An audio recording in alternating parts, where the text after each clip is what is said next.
Okay, so your scale, you're getting there with your C major scale. Just watch it again. Thumbs always come on the key note. Okay, so on the way down, you need to make sure that thumb turns after the third finger in the left hand. 4, then the thumb. Okay, so that last octave from here, if I'm going down, I'm going to turn my 4 over in my right hand.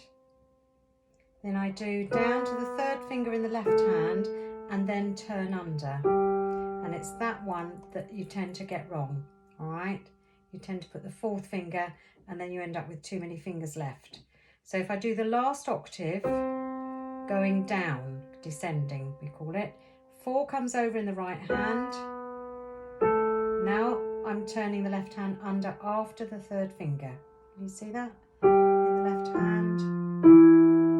Okay, so if I start from the top this time and come down, so the thumb again in the left hand turns after that 3rd finger. Okay, and this is the bit I was just doing. From the thumbs there, the 4 comes over in the right hand. Then when I get to my 3rd finger, the left hand turns under. So that is one particular place where you need to be very careful and watch what you're doing. Then the G major scale, I'm suggesting you just do the 1 octave.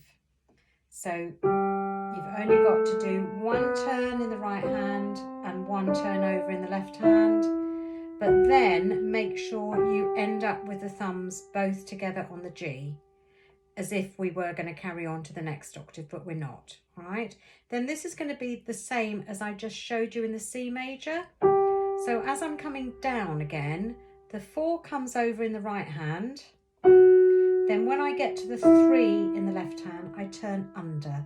Then over in the right hand to finish, okay? So it really does focus on that octave of the scale.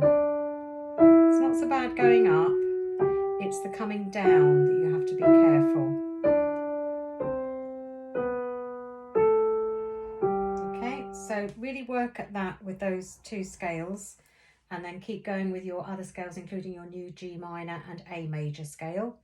Then in your dozen a day, you're doing 2, the splits and the legwork one. Splits is easy enough.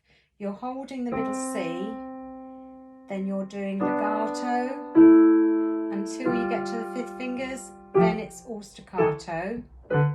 Hold the top note, then come back with staccato until you get to the 5th finger G, then make it all legato again and lift and play the middle C again at the end.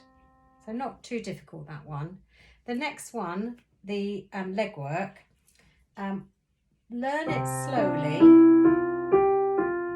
so that you do the lifts in either hand and get them to come together in the right place.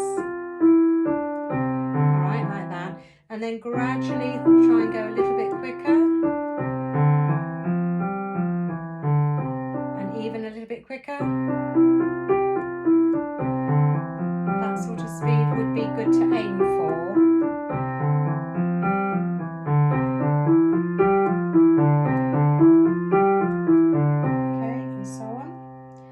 And then we're going to do it staccato. Now, I wouldn't expect you to necessarily do it up to that speed, staccato.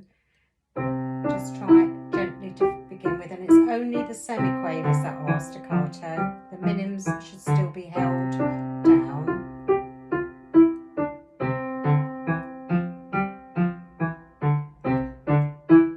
And so on, all right? Maybe try and get up to this speed.